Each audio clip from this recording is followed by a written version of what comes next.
অষ্টম শ্রেণীর ডিজিটাল প্রযুক্তি বইয়ের ৬৭ পৃষ্ঠার এই কয়েকটি প্রশ্নগুলোর উত্তর। টার্গেট গ্রুপ করা, সেবার চাহিদা কেমন, কোন এলাকায় সেবা দেওয়া সম্ভব, কি কি সেবা দেওয়া হবে, সেবার উৎস কি, সেবার দাম, চার্জ নির্ধারণ, আইনগত ভিত্তি, অনুমোদন কি কি ডকুমেন্ট লাগতে পারে, ডিজিটাল মাধ্যম হিসেবে কোন প্ল্যাটফর্ম ব্যবহার করা হবে, উদ্যোগ সম্পর্কে অন্যরা কিভাবে জানতে পারবে, কিভাবে সেবা পৌঁছানো যাবে, আর্থিক লেনদেন কিভাবে হবে, এই উদ্যোগে কার কার সহায়তা নেওয়া যায়, দ্রুত সবসময় যোগাযোগ মাধ্যম কি। উপরের বিবেচনাগুলো সেশন 3 এ ছক চিহ্নিত করে সেবাগুলোর দলগতভাবে কাজ করব।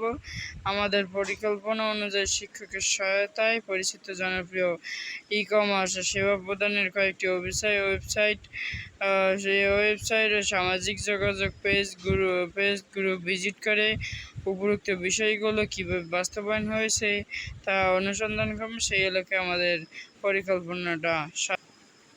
টার্গেট গ্রুপ কারা? স্কুলের ছাত্রছাত্রী। সেবার চাহিদা স্বল্প, যেসব এলাকায় আশেপাশে। যে সেবা দেওয়া হবে, বিভিন্ন ধরনের কলম। সেবার উৎস বিভিন্ন কলম কোম্পানি।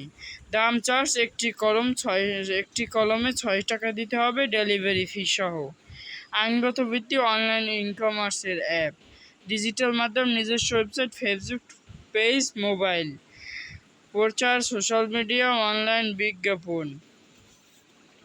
সেবা পদ্ধতি ডেলিভারি সিস্টেম, আর্থিক লেনদেন, ক্যাশ অন ডেলিভারি, সিওডি আর পূর্ণরূপ ইংলিশে ক্যাশ অন ডেলিভারি। সহায়তা শিক্ষক, যোগাযোগ ইমেল, মোবাইল, সামাজিক যোগাযোগ মাধ্যম।